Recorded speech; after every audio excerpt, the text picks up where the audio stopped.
File 01 ए भूगोल।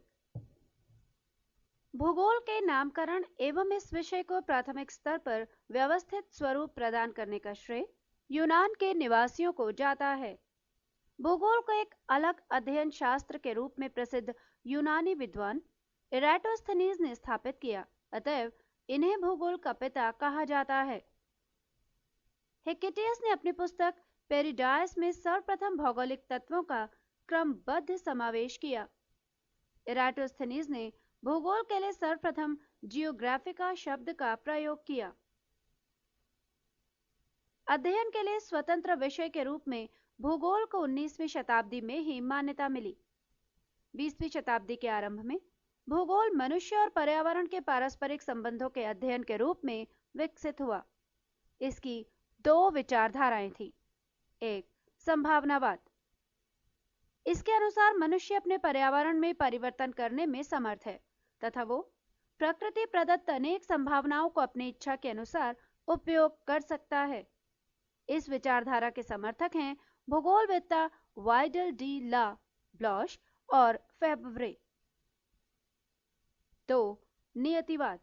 इसके अनुसार मनुष्य के सारे काम पर्यावरण द्वारा निर्धारित होते हैं, अतः मनुष्य को स्वेच्छापूर्वक कुछ करने की स्वतंत्रता कम है। इस विचारधारा के प्रमुख समर्थक हैं भूगोलवेत्ता रिटर, रिटजेल और इस्लिंगटन। भूगोल की कुछ परिभाषाएं।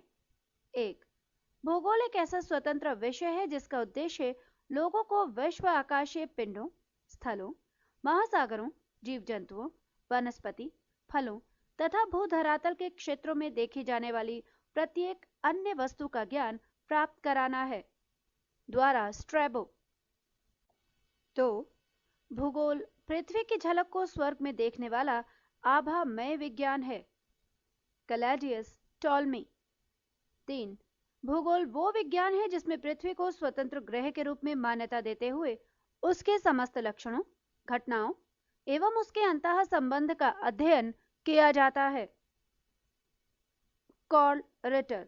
और 4, भूगोल में पृथ्वी के उस भाग का अध्ययन किया जाता है जो मानव के रहने का स्थान है। Arthur Holmes. 1, ब्रह्मांड, यूनिवर्स। अस्तित्वमान द्रव्य एवं ऊर्जा के सम्मिलित रूप को ब्रह्मांड कहते हैं। ब्रह्मांड के अंतर्गत उन सभी आकाशीय पिंडों एवं उल्काओं तथा समस्त सौर परिवार, जिसमें सूर्य, चंद्र आदि भी सम्मिलित हैं, का अध्ययन किया जाता है। ब्रह्मांड उस अनंत आकाश को कहते हैं जिसमें अनंत तारे, ग्रह, चंद्रमा एवं अन्य आकाशीय पिंड स्थित हैं। आधुनिक विचारधारा के अनुसार ब्रह्मांड के दो भाग हैं, एक वायुमंडल और 2 अंतरिक्ष। ब्रह्मांड उत्पत्ति की 2 प्रमुख वैज्ञानिक परिकल्पनाएं हैं। एक, सामान्य स्थिति सिद्धांत। इस सिद्धांत के प्रतिपादक बेल्जियम के खगोलविद एवं पादरी एफ जॉर्ज लेमेंटर थे। 2, महाविस्फोट सिद्धांत, बिग बैंग थियरी। यह सिद्धांत 2 सिद्धांतों पर आधारित है। एक, निरंतर उत्पत्ति का सिद्धांत। इसके प्रतिपादक गोल्ड और हरमन बॉन्डी थे। और 2, संकुचन विमोचन का सिद्धांत। डॉक्टर एलन सैंडेस इसके प्रतिपादक थे। ब्रह्मांड का व्यास 10⁸ प्रकाश वर्ष है। मंदाकिनी गैलेक्सी, तारों का ऐसा समूह जो धुंधला सा दिखाई पड़ता है तथा जो तारा निर्माण प्रक्रिया की शुरुआत का गैस पुंज है, मंदाकिनी यानी गैलेक्सी कहलाता है। ब्रह्मांड करोड़ों मंदाकिनियों से बना है। हमारी पृथ्वी की अपनी एक मंदाकिनी है जिसे दुग्ध मेखला या आकाशगंगा यानी मिल्की वे कहते हैं। अब तक ज्ञात इस मंदाकिनी का 80% भाग सर्पिला स्पाइरल है। इस मंदाकिनी को सबसे पहले गैलीलियो ने देखा था। आकाशगंगा की सबसे नजदीकी मंदाकिनी को देवयानी एंड्रोमेडा नाम दिया गया है। नवीनतम ज्ञात मंदाकिनी है ड्वार्फ मंदाकिनी। 2, सौरमंडल सोलर सिस्टम। सूर्य के चारों ओर चक्कर लगाने वाले विभिन्न ग्रहों, क्षुद्र ग्रहों, धूमकेतुओं, उल्काओं तथा अन्य आकाशीय पिंडों के समूह को सौरमंडल सोलर सिस्टम कहते हैं। सौरमंडल में सूर्य का प्रभुत्व है क्योंकि सौरमंडल निकाय के द्रव्य का लगभग 99.999 द्रव्य सूर्य में निहित है। सौरमंडल के समस्त ऊर्जा का स्रोत भी सूर्य ही है। सूर्य सन। सूर्य सौरमंडल का प्रधान है। यह हमारी मंदाकिनी दुग्ध मेखला के केंद्र से लगभग 30,000 प्रकाश वर्ष की दूरी पर एक कोने में स्थित है। यह दुग्ध मेखला मंदाकिनी के केंद्र के चारों ओर 250 किलोमीटर प्रति सेकंड की गति से परिक्रमा कर रहा है। इसका परिक्रमण काल 25 करोड़ वर्ष है, जिसे ब्रह्मांड वर्ष कॉस्मोस ईयर कहते हैं। परिक्रमण काल यानी दुग्ध मेखला के केंद्र के चारों ओर एक बार घूमने में लगा समय। सूर्य अपने अक्ष पर पूर्व से पश्चिम की ओर घूमता है। इसका मध्य भाग 25 दिनों में और ध्रुवीय भाग 35 दिनों में एक घूर्णन करता है। सूर्य एक गैसीय गोला है जिसमें हाइड्रोजन 71%, हीलियम 26.5% और अन्य तत्व 2.5% होता है। सूर्य का केंद्रीय भाग क्रोड या कोर कहलाता है, जिसका ताप 1.5 गुना 10⁻7 डिग्री सेंटीग्रेड होता है तथा सूर्य के बाहरी सतह का तापमान 6000 डिग्री सेंटीग्रेड है। हैंस बेथ ने बताया कि 10⁻7 डिग्री सेंटीग्रेड ताप पर सूर्य के केंद्र पर 4 हाइड्रोजन नाभिक मिलकर एक हीलियम नाभिक का निर्माण करता है। अर्थात सूर्य के केंद्र पर नाभिकीय संलयन होता है जो सूर्य की ऊर्जा का स्रोत है। सूर्य के दीप्तिमान सतह को प्रकाश मंडल फोटोस्फीयर कहते हैं। प्रकाश मंडल के किनारे प्रकाशमान नहीं होते क्योंकि सूर्य का वायुमंडल प्रकाश का अवशोषण कर लेता है। इसे वर्णमंडल क्रोमोस्फीयर कहते हैं। ये लाल रंग का होता है। सूर्य ग्रहण के समय सूर्य के दिखाई देने वाले भाग को सूर्य किरीट कोरोना कहते हैं। सूर्य किरीट एक्स रे उत्सर्जित करता है। इसे सूर्य का मुकुट कहा जाता है। पूर्ण सूर्य ग्रहण के समय सूर्य किरीट से प्रकाश की प्राप्ति होती है। सूर्य की उम्र 5 बिलियन वर्ष है। भविष्य में सूर्य द्वारा ऊर्जा देते रहने का समय 10⁻11 प्रकाश वर्ष है, यानी 10⁻11। सूर्य के प्रकाश को पृथ्वी तक पहुंचने में 8 मिनट 16.6 सेकंड का समय लगता है। सौर ज्वाला को उत्तरी ध्रुव पर ऑरोरा बोरिलियस और दक्षिणी ध्रुव पर ऑरोरा ऑस्ट्रेलिस कहते हैं। सूर्य के धब्बे चलते हुए गैसों के खोल का तापमान आसपास के तापमान से 1500 डिग्री सेंटीग्रेड कम होता है। सूर्य के धब्बों का एक पूरा चक्र 22 वर्षों का होता है। पहले 11 वर्षों तक ये धब्बा बढ़ता है और बाद के 11 वर्षों तक ये धब्बा घटता है। जब सूर्य की सतह पर धब्बा दिखलाई पड़ता है उस समय पृथ्वी पर चुंबकीय झंझावात मैग्नेटिक स्ट्रॉम्स उत्पन्न होते हैं। इससे चुंबकीय सुई की दिशा बदल जाती है एवं रेडियो, टेलीविजन, बिजली चालित मशीन आदि में गड़बड़ी उत्पन्न हो जाती है। सूर्य का व्यास 13,92,000 किलोमीटर है, जो पृथ्वी के व्यास का लगभग 110 गुना है। सूर्य हमारी पृथ्वी से 13 लाख गुना बड़ा है और पृथ्वी को सूर्यताप का 2 अरबवां भाग मिलता है। ब्रह्मांड के बारे में हमारा बदलता दृष्टिकोण। प्रारंभ में पृथ्वी को संपूर्ण ब्रह्मांड का केंद्र माना जाता था, जिसकी परिक्रमा सभी आकाशीय पिंड विभिन्न कक्षाओं में करते थे। इसे भूकेंद्रीय सिद्धांत जियोसेंट्रिक थियरी कहा गया। इसका प्रतिपादन मिस्र यूनानी खगोलशास्त्री क्लाडियस टालेमी ने 140 ईस्वी में किया था। इसके बाद पोलैंड के खगोलशास्त्री निकोलस कॉपरनिकस ने 1473 से 1543 ईस्वी ये दर्शाया कि सूर्य ब्रह्मांड के केंद्र पर है तथा ग्रह इसकी परिक्रमा करते हैं। अतः सूर्य विश्व या ब्रह्मांड का केंद्र बन गया। इसे सूर्य केंद्रीय सिद्धांत हेलियोसेंट्रिक थ्योरी कहा गया। 16वीं शताब्दी में टाइको ब्रेह के सहायक जोहानिस केपलर 1571 से 1630 ने ग्रहीय कक्षाओं के नियमों की खोज की। परंतु इसमें भी सूर्य को ब्रह्मांड का केंद्र माना गया। 20वीं शताब्दी के आरंभ में जाकर हमारी मंदाकिनी दुग्ध मेखला की तस्वीर स्पष्ट हुई। सूर्य को इस मंदाकिनी के एक सिरे पर अवस्थित पाया गया। इस प्रकार सूर्य को ब्रह्मांड के केंद्र पर होने का गौरव समाप्त हो गया। सौर मंडल के पिंड। अंतर्राष्ट्रीय खगोलशास्त्रीय संघ इंटरनेशनल एस्ट्रोनॉमिकल यूनियन IAU की प्राक सम्मेलन 2006 के अनुसार सौर मंडल में मौजूद पिंडों को 3 श्रेणियों में बांटा गया है। 1. परंपरागत ग्रह बुध, शुक्र, पृथ्वी, मंगल, बृहस्पति, शनि, अरुण एवं वरुण। 2. बौने ग्रह प्लूटो, चिरॉन, सेरस 2003 UB 313 और 3.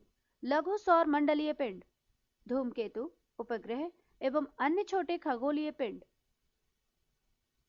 ग्रह वे खगोलीय पिंड हैं जो इन शर्तों को पूरा करते हों। 1. जो सूर्य के चारों ओर परिक्रमा करता हो। 2. उसमें पर्याप्त गुरुत्वाकर्षण बल हो जिससे वो गोल स्वरूप ग्रहण कर सके। 3. उसके आसपास का क्षेत्र साफ हो, यानी उसके आसपास अन्य खगोलीय पिंडों की भीड़ भाड़ न हो। ग्रहों की उपर्युक्त परिभाषा INU की प्राक सम्मेलन अगस्त 2006 में तैयार की गई। ग्रह की इस परिभाषा के आधार पर यम यानी प्लूटो को ग्रह की श्रेणी से बाहर निकाल दिया गया। फलस्वरूप परंपरागत ग्रहों की संख्या 9 से घटकर 8 रह गई। यम को बौने ग्रह की श्रेणी में रखा गया है। ग्रहों को 2 भागों में विभाजित किया गया है। 1. पार्थिव या आंतरिक ग्रह टेरेस्ट्रियल और इनर प्लैनेट। बुध, शुक्र, पृथ्वी एवं मंगल को पार्थिव ग्रह कहा जाता है क्योंकि ये पृथ्वी के सदृश होते हैं। 2. बृहस्पतीय या बाह्य ग्रह जोविन और आउटर प्लैनेट। बृहस्पति, शनि, अरुण एवं वरुण को बृहस्पतीय ग्रह कहा जाता है। कुल 8 ग्रहों में से केवल 5 को नंगी आंखों से देखा जा सकता है, जो हैं बुध, शुक्र, शनि, बृहस्पति एवं मंगल। आकार के अनुसार ग्रहों का क्रम घटते क्रम में बृहस्पति, शनि, अरुण, वरुण, पृथ्वी, शुक्र, मंगल एवं बुध, अर्थात सबसे बड़ा ग्रह बृहस्पति एवं सबसे छोटा ग्रह बुध है क्योंकि यम को ग्रह की श्रेणी से निकाल दिया गया है। शुक्र एवं अरुण यूरेनस को छोड़कर अन्य सभी ग्रहों का घूर्णन एवं परिक्रमण की दिशा एक ही है। बुध, मरकरी, ये सूर्य का सबसे नजदीकी ग्रह है जो सूर्य निकलने के 2 घंटा पहले दिखलाई पड़ता है। ये सबसे छोटा ग्रह है। इसके पास कोई उपग्रह नहीं है। इसका सबसे विशिष्ट गुण है इसमें चुंबकीय क्षेत्र का होना। ये सूर्य की परिक्रमा सबसे कम समय में पूरी करता है। शुक्र, वीनस, ये पृथ्वी का निकटतम ग्रह है। ये सबसे चमकीला एवं सबसे गर्म ग्रह है। इसे सांझ का तारा या भोर का तारा कहा जाता है। यह अन्य ग्रहों के विपरीत दक्षिणावर्त यानी एंटी क्लॉकवाइज चक्रण करता है। इसे पृथ्वी का भगिनी ग्रह कहते हैं। ये घनत्व, आकार एवं व्यास में पृथ्वी के समान है। इसके पास कोई उपग्रह नहीं है। बृहस्पति, जुपिटर, यह सौरमंडल का सबसे बड़ा ग्रह है। इसे अपनी धुरी पर चक्कर लगाने में 10 घंटा सबसे कम और सूर्य की परिक्रमा करने में 12 वर्ष लगते हैं। इसके उपग्रहों की संख्या 28 है जिसमें ज्ञानीमीड सबसे बड़ा उपग्रह है। ये पीले रंग का उपग्रह है।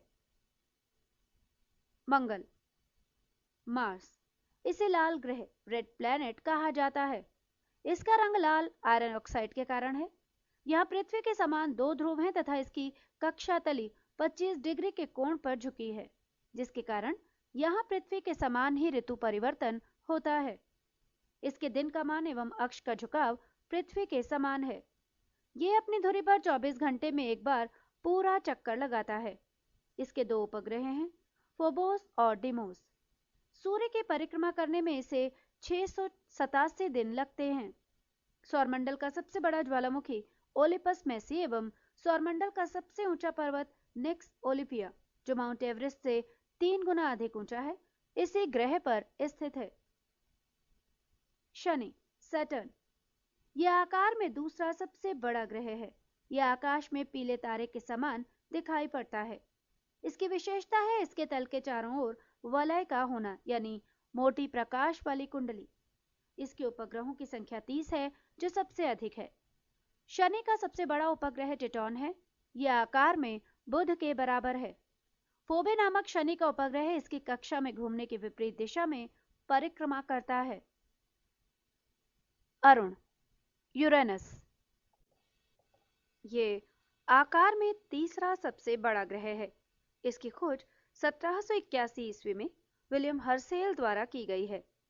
इसके चारों ओर 9 वलयों में 5 वलयों का नाम अल्फा, बीटा, गामा, डेल्टा एवं एप्सिलॉन है। ये अपने अक्ष पर पूर्व से पश्चिम की ओर घूमता है, जबकि अन्य ग्रह पश्चिम से पूर्व की ओर घूमते हैं। यहाँ सूर्योदय पश्चिम की ओर और सूर्यास्त पूरब की ओर होता है। ये अपनी धुरी पर सूर्य की ओर इतना झुका हुआ है कि लेटा हुआ सा दिखलाई पड़ता है, इसीलिए इसे लेटा हुआ ग्रह कहा जाता है। इसके सभी उपग्रह भी पृथ्वी की विपरीत दिशा में परिभ्रमण करते हैं। इसका दिन करीब 11 घंटे का होता है। इसका तापमान 18 डिग्री सेंटीग्रेड है। इसके 21 उपग्रह हैं, जिनमें एरियल तथा मिरांडा प्रमुख हैं। वरुण, नेपच्यून, इसकी खोज 1846 ईस्वी में जर्मन खगोलज्ञ जोहान गाले ने की है। ये 166 वर्षों में सूर्य की परिक्रमा करता है और 12.7 घंटे में अपनी दैनिक गति पूरा करता है। नई खगोलीय व्यवस्था में यह सूर्य से सबसे दूर स्थित ग्रह है। ये हरे रंग का ग्रह है। इसके चारों ओर अतिशीलन मीथेन का बादल छाया हुआ है। इसके 8 उपग्रह हैं, जिनमें टाइटन प्रमुख है। पृथ्वी, अर्थ, यह आकार में 5वां सबसे बड़ा ग्रह है। ये सौरमंडल का एकमात्र ग्रह है जिस पर जीवन है। इसका विषुवतीय व्यास 12,756 किलोमीटर और ध्रुवीय व्यास 12,714 किलोमीटर है। ये ग्रह यानी पृथ्वी अपने अक्ष पर 23.1/2 डिग्री झुका हुआ है। ये अपने अक्ष पर 23 घंटे 56 मिनट और 4 सेकंड में एक चक्कर पूरा करता है। इससे सूर्य की एक परिक्रमा पूरी करने में 365 दिन 6 घंटे का समय लगता है। आकार एवं बनावट की दृष्टि से पृथ्वी शुक्र के समान है। जल की उपस्थिति के कारण इसे नीला ग्रह भी कहा जाता है। इसका अक्ष इसकी कक्षा के सापेक्ष 66.5 डिग्री का कोण बनाता है। सूर्य के बाद पृथ्वी के सबसे निकट का तारा प्रॉक्सिमा सेंचुरी है, जो अल्फा सेंचुरी समूह का एक तारा है। ये पृथ्वी से 4.5 प्रकाश वर्ष दूर है। पृथ्वी का एकमात्र उपग्रह चंद्रमा है। नोट: 24 अगस्त 2006 को अंतर्राष्ट्रीय खगोल विज्ञानी संघ IAU की प्राग, चेक गणराज्य बैठक में खगोल विज्ञानियों ने प्लूटो का ग्रह होने का दर्जा खत्म कर दिया, क्योंकि इसकी कक्षा वृत्ताकार नहीं है और ये वरुण ग्रह की कक्षा से होकर गुजरती है। नई खगोलीय व्यवस्था में प्लूटो को बौने ग्रहों की श्रेणी में रखा गया है। चंद्रमा, मून, चंद्रमा की सतह और उसकी आंतरिक स्थिति का अध्ययन करने वाला विज्ञान सेलेनोलॉजी कहलाता है।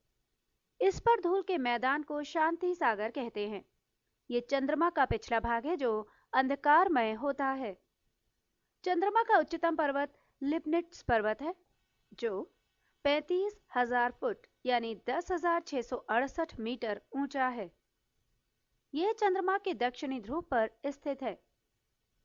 चंद्रमा को जीवाश्म ग्रह भी कहा जाता है। चंद्रमा पृथ्वी की एक परिक्रमा लगभग 27 दिन 8 घंटे में पूरी करता है और इतने ही समय में अपने अक्ष पर एक घूर्णन करता है। यही कारण है कि चंद्रमा का सदैव एक ही भाग दिखाई पड़ता है। पृथ्वी से चंद्रमा का 57% भाग देखा जा सकता है। ज्वार उठने के लिए अपेक्षित सौर एवं चंद्रमा की शक्तियों का अनुपात 11:5 का है। ओपोलो के अंतरिक्ष यात्रियों द्वारा लाए गए चट्टानों से पता चला है कि चंद्रमा भी उतना ही पुराना है जितना पृथ्वी, लगभग 460 करोड़ वर्ष। इसके चट्टानों में टाइटेनियम की मात्रा अत्यधिक मात्रा में पाई गई है। बौने ग्रह यम, प्लूटो। इसकी खोज 1930 ईस्वी में क्लॉड टामोवे ने की थी। अगस्त 2006 की IAU की प्राक सम्मेलन में ग्रह कहलाने के मापदंड पर खरे न उतरने के कारण यम को ग्रह की श्रेणी से अलग कर बौने ग्रह की श्रेणी में रखा गया है। यम को ग्रह की श्रेणी से निकाले जाने का कारण है: 1. आकार में चंद्रमा से छोटा होना, 2. इसकी कक्षा का वृत्ताकार न होना और 3. वरुण की कक्षा को काटना। IAU ने इसका नया नाम 134340 रखा है। सेरेस। इसकी खोज इटली के खगोलशास्त्री पियाजी ने किया था।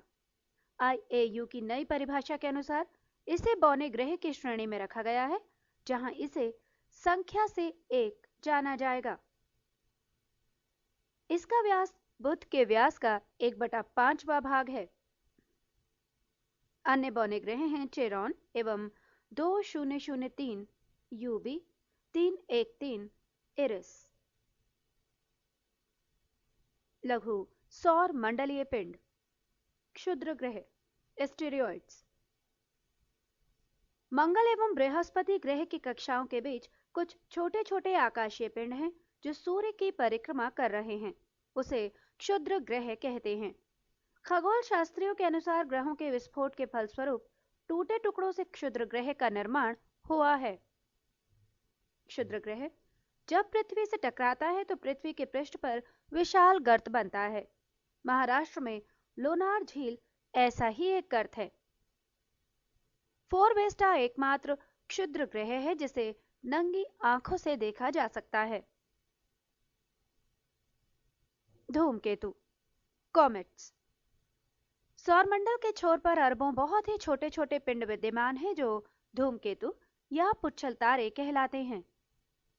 ये गैस एवं धूल का संग्रह है जो आकाश में लंबी चमकदार पूंछ सहित प्रकाश के चमकीले गोले के रूप में दिखाई देते हैं।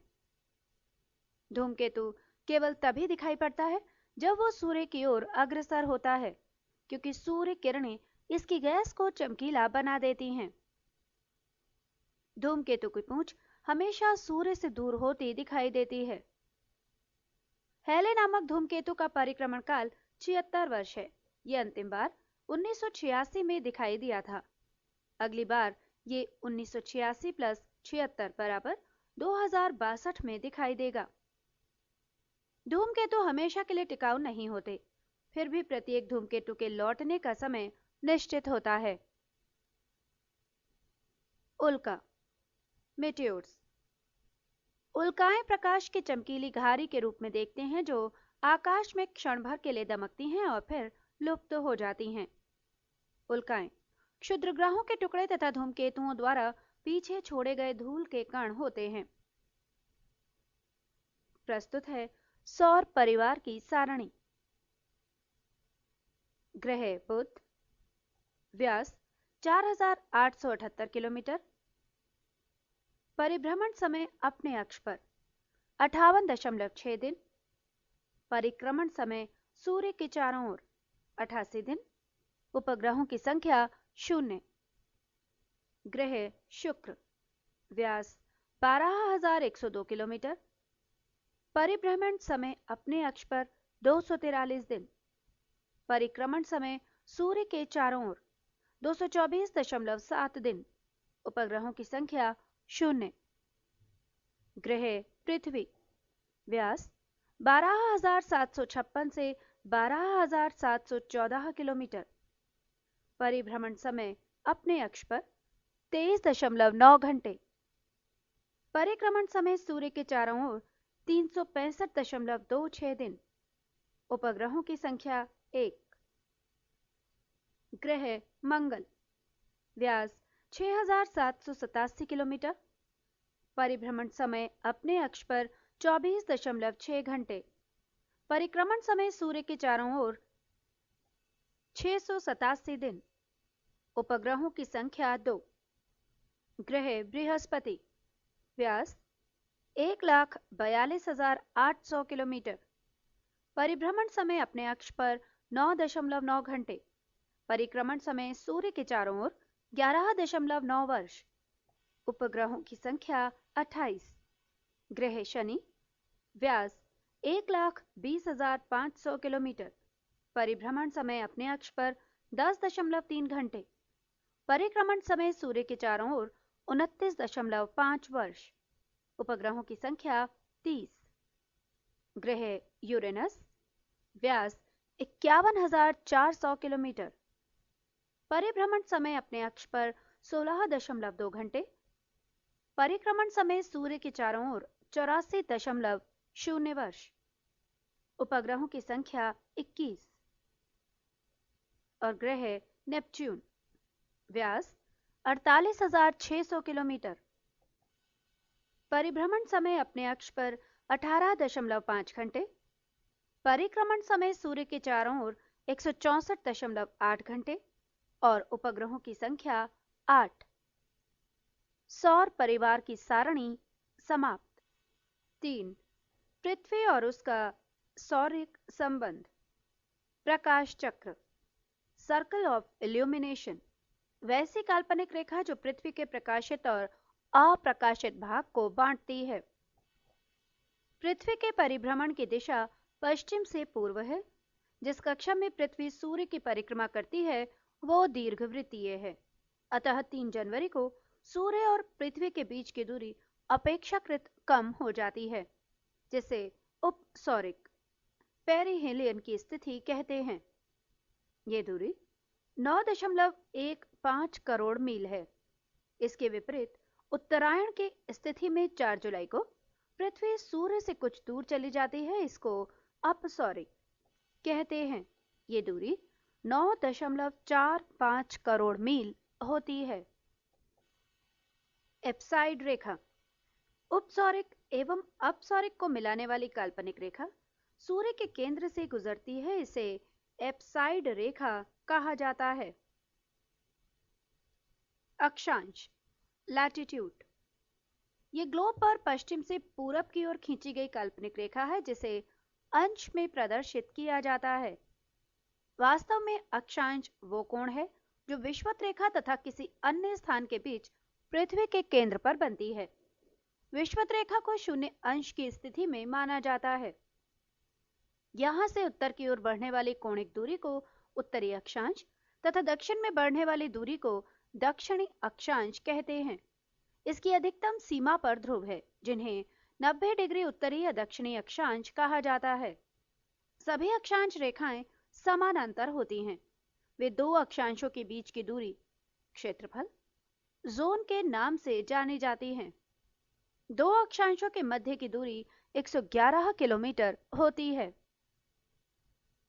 भूमध्य रेखा के उत्तर में 23.1/2 डिग्री अक्षांश को कर्क रेखा माना गया है, जबकि दक्षिण में 23.1/2 डिग्री अक्षांश को मकर रेखा माना जाता है। देशांतर, लॉन्गिट्यूड, ये ग्लोब पर उत्तर से दक्षिण की ओर खींची जाने वाली काल्पनिक रेखा है। ये रेखाएं समानांतर नहीं होती। ये रेखाएं उत्तरी तथा दक्षिणी ध्रुव पर एक बिंदु पर मिल जाती हैं। ध्रुवों से विषुवत रेखा की ओर बढ़ने पर देशांतरों के बीच की दूरी बढ़ती जाती है तथा विषुवत रेखा पर इसके बीच की दूरी अधिकतम होती है। ग्रीनविच वेधशाला से गुजरने वाली रेखा को 0 डिग्री देशांतर माना जाता है। इसकी बाईं ओर की रेखाएं पश्चिमी देशांतर और दाहिनी ओर की रेखाएं पूर्वी देशांतर कहलाती हैं। देशांतर के आधार पर ही किसी स्थान का समय ज्ञात किया जाता है। 2 देशांतर रेखाओं के बीच की दूरी गोरे नाम से जानी जाती है। 0 अंश अक्षांश एवं 0 अंश देशांतर अटलांटिक महासागर में अवस्थित है। संक्रांति, सूर्य के उत्तरायण और दक्षिणायन की सीमा को संक्रांति कहते हैं। कर्क संक्रांति, 21 जून को सूर्य कर्क रेखा 23.1/2 डिग्री N नॉर्थ पर लंबवत होता है। इसे कर्क संक्रांति कहते हैं। इस दिन उत्तरी गोलार्ध में सबसे बड़ा दिन होता है। मकर संक्रांति 22 दिसंबर को सूर्य मकर रेखा पर लंबवत होता है। इसे मकर संक्रांति कहते हैं। इस दिन दक्षिणी गोलार्ध में सबसे बड़ा दिन होता है। विषुवत इक्विनॉक्स ये पृथ्वी की वो स्थिति है जब सूर्य की किरणें विषुवत रेखा पर लंबवत पड़ती हैं और सर्वत्र दिन एवं रात बराबर होते हैं। 22 सितंबर एवं 21 मार्च को संपूर्ण पृथ्वी पर दिन एवं रात बराबर होते हैं। इसे क्रमशः शरद विषुव, ऑटमनल इक्विनॉक्स एवं वसंत विषुव, वर्नल इक्विनॉक्स कहते हैं। सूर्य ग्रहण सोलर एक्लिप्स जब कभी दिन के समय सूर्य एवं पृथ्वी के बीच में चंद्रमा के आ जाने से सूर्य की चमकती सतह चंद्रमा के कारण दिखाई नहीं पड़ती, तो इस स्थिति को सूर्य ग्रहण कहते हैं। जब सूर्य का एक भाग छिप जाता है तो उसे आंशिक सूर्य ग्रहण, और जब पूरा सूर्य ही कुछ क्षणों के लिए छिप जाता है तो उसे पूर्ण सूर्य ग्रहण कहते हैं। पूर्ण सूर्य ग्रहण हमेशा अमावस्या यानी न्यू मून को ही होता है। चंद्र ग्रहण ल्यूनर एक्लिप्स जब सूर्य और चंद्रमा के बीच पृथ्वी आ जाती है तो सूर्य की पूरी रोशनी चंद्रमा पर नहीं पड़ती है। इसे चंद्र ग्रहण कहते हैं। चंद्र ग्रहण हमेशा पूर्णिमा फुल मून की रात्रि में ही होता है। सूर्य ग्रहण के समान चंद्र ग्रहण भी आंशिक अथवा पूर्ण हो सकता है। समय का निर्धारण एक देशांतर का अंतर होने पर समय में 4 मिनट का अंतर होता है। चूंकि पृथ्वी पश्चिम से पूरब की ओर घूमती है, फलतः पूरब की ओर बढ़ने पर प्रत्येक देशांतर पर समय 4 मिनट बढ़ता जाता है तथा पश्चिम जाने पर प्रत्येक देशांतर पर समय 4 मिनट घटता जाता है। Greenwich mean time GMT England के निकट शून्य देशांतर पर स्थित ग्रीनविच नामक स्थान से गुजरने वाली काल्पनिक रेखा को प्राइम मेरिडियन या शून्य देशांतर के समय को सभी देश मानक समय मानते हैं। ये ग्रेट ब्रिटेन का मानक समय है। इसी को ग्रीनविच मीन टाइम कहते हैं। विभिन्न देशों की समय पद्धतियों में आपसी संबंध दर्शाने के लिए मानक समय पद्धति प्रारंभ की गई है। इस प्रयोजन के लिए संपूर्ण पृथ्वी को 24 देशांतर क्षेत्रों में बांटा गया है। प्रत्येक जोन 15 डिग्री के बराबर होता है। 12वें जोन के 180वें याम्योत्तर रेखा यानी अंतरराष्ट्रीय तिथि रेखा से बांटा गया है। 180 डिग्री देशांतर को 1884 ईस्वी में वॉशिंगटन सभा में अंतरराष्ट्रीय तिथि रेखा माना गया है। ये प्रशांत महासागर के उत्तर दक्षिण तक फैली एक टेढ़ी मेढ़ी रेखा है।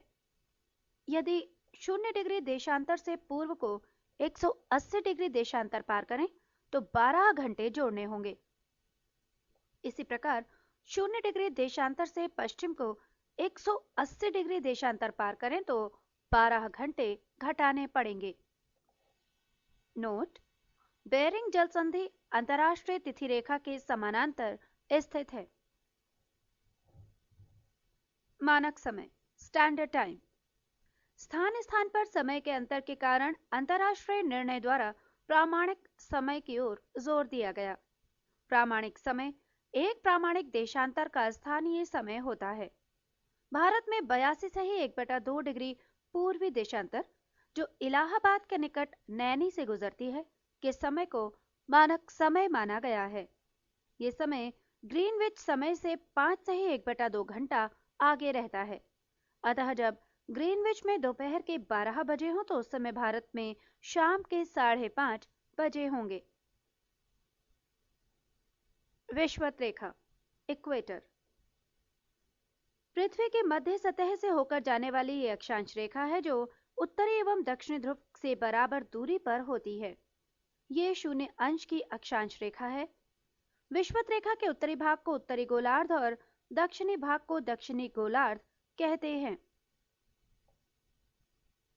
कटिबंध जोन प्रत्येक गोलार्ध को ताप के आधार पर कई भागों में बांटा गया है।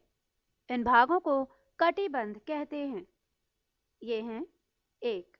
उष्णकटिबंध ट्रॉपिकल जोन, विषुवत रेखा से 30 डिग्री उत्तर एवं 30 डिग्री दक्षिण का भाग। यहाँ वर्ष में 2 बार सूर्य शीर्ष पर चमकता है। इस भाग का मौसम सदैव गर्म रहता है। 2. उपोष्णकटिबंध सब ट्रॉपिकल जोन, 30 डिग्री से 45 डिग्री उत्तरी एवं दक्षिणी अक्षांशों के बीच स्थित क्षेत्र, जहां कुछ महीने ताप अधिक और कुछ महीने ताप कम रहता है। 3.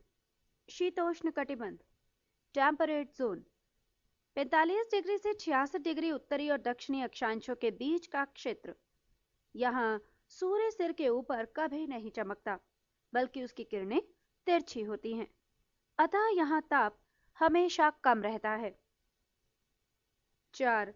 ध्रुवीय कटिबंध पोलर जोन, 66 डिग्री से 90 डिग्री के मध्य स्थित क्षेत्र, जहां ताप अत्यंत ही कम रहता है, जिसके फलस्वरूप वहां हमेशा बर्फ जमी रहती है। ध्रुव पोल, ये पृथ्वी की एक काल्पनिक धुरी यानी एक्सिस है, जिस पर वो निरंतर घूमती रहती है। इस धुरी का एक किनारा उत्तरी ध्रुव और दूसरा दक्षिणी ध्रुव कहलाता है। पृथ्वी एक बार में सूर्य की परिक्रमा 365 दिन 5 घंटा 48 मिनट 66 सेकंड में करती है। इस समय को सौर वर्ष कहते हैं। चंद्रमा एक मास में पृथ्वी की परिक्रमा 29 दिन 12 घंटे में करता है। इस काल को चंद्रमास कहते हैं। प्रत्येक सौर वर्ष कैलेंडर वर्ष से लगभग 6 घंटा बढ़ जाता है, जिसे हर चौथे वर्ष में लीप वर्ष मनाकर समायोजित किया जाता है।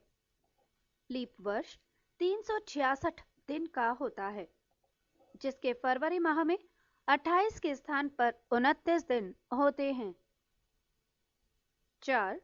पृथ्वी की आंतरिक संरचना, पृथ्वी के आंतरिक संरचना के संबंध में वैज्ञानिकों में मतभेद है। भूगर्भ में पाए जाने वाली परतों की मोटाई, घनत्व, तापमान, भार एवं वहां पाए जाने वाले पदार्थ की प्रकृति पर अभी पूर्ण सहमति नहीं हो पाई है। फिर भी तापमान, दबाव, घनत्व, उल्काओं एवं भूकंपीय तरंगों पर आधारित प्रमाणों को एकत्रित करके पृथ्वी के आंतरिक संरचना के संबंध में जानकारी प्राप्त करने के प्रयास किए गए हैं। पृथ्वी के अंदर के हिस्से को 3 भागों में बांटा गया है। 1. भूपरपटी या क्रस्ट, 2. आवरण यानी मेंटल एवं 3. केंद्रीय भाग कोर। भूपरपटी क्रस्ट, पृथ्वी के ऊपरी भाग को भूपरपटी कहते हैं। यह अंदर की तरफ 34 किलोमीटर तक का क्षेत्र है। ये मुख्यतः बेसॉल्ट चट्टानों से बना है। इसके 2 भाग हैं, एक सियाल SIAL और 2 सीमा SIMA। सियाल क्षेत्र में सिलिकन एवं एल्यूमिना एवं सीमा क्षेत्र में सिलिकन एवं मैग्नीशियम की बहुलता होती है। क्रस्ट भाग का औसत घनत्व 2.7 ग्राम प्रति सेंटीमीटर घन यानी क्यूब है। यह पृथ्वी के कुल आयतन का 0.5% भाग घेरे हुए है। भूपटल की रचना सामग्री, सबसे अधिक ऑक्सीजन 46.80%, दूसरे स्थान पर सिलिकन 27.72% और तीसरे स्थान पर एल्यूमिनियम 8.13% है। मेंटल, 2900 किलोमीटर मोटा यह क्षेत्र मुख्यतः बेसॉल्ट पत्थरों के समूह की चट्टानों से बना है। मेंटल के इस हिस्से में मैग्मा चैम्बर पाए जाते हैं। इसका औसत घनत्व 3.5 ग्राम प्रति सेंटीमीटर क्यूब से 5.5 ग्राम प्रति सेंटीमीटर क्यूब है। ये पृथ्वी के कुल आयतन का 83% भाग घेरे है। मोहसेविक डिसकंटिन्यूटी, क्रस्ट एवं मेंटल के बीच के सीमा क्षेत्र को मोहसेविक डिसकंटिन्यूटी कहते हैं। केंद्रीय भाग कोर, पृथ्वी के केंद्र के क्षेत्र को केंद्रीय भाग या कोर कहते हैं। ये सबसे बड़ा क्षेत्र है। ये क्षेत्र निकेल व फेरस का बना है। इसका औसत घनत्व 13 ग्राम प्रति सेंटीमीटर क्यूब है। पृथ्वी का केंद्रीय भाग संभवतः द्रव अथवा प्लास्टिक अवस्था में है। ये पृथ्वी का कुल आयतन का 16% भाग घेरे हुए है। पृथ्वी का औसत घनत्व 5.5 ग्राम प्रति सेंटीमीटर क्यूब एवं औसत त्रिज्या लगभग 6370 किलोमीटर है। पृथ्वी के नीचे जाने पर प्रति 32 मीटर की गहराई पर तापक्रम 1 डिग्री सेंटीग्रेड बढ़ता जाता है। पृथ्वी के स्थलीय क्षेत्र पर सबसे नीचा क्षेत्र जॉर्डन में मृत सागर के आसपास का क्षेत्र है। यह क्षेत्र समुद्र तल से औसतन 400 मीटर नीचा है। सबसे पहले पाइथागोरस ने बताया कि पृथ्वी गोल है और यह आकाश में स्वतंत्र रूप से लटकी हुई है। सर आइजैक न्यूटन ने साबित किया कि पृथ्वी नारंगी के समान है। जेम्स जीन ने इसे नारंगी के बजाय नाशपाती के समान बतलाया। पृथ्वी भूमध्य रेखा पर 1675 किलोमीटर प्रति घंटा की चाल से घूम रही है। पृथ्वी की बाह्य सतह को मुख्यतः 4 भागों में बांट सकते हैं। 1. स्थलमंडल लिथोस्फीयर, पृथ्वी की संपूर्ण बाह्य सतह। 2. जलमंडल हाइड्रोस्फीयर, पृथ्वी की संपूर्ण जलीय सतह। 3. वायुमंडल एटमॉस्फेयर, पृथ्वी के चारों ओर का वायु आवरण। और 4. जैवमंडल बायोस्फीयर, वायुमंडल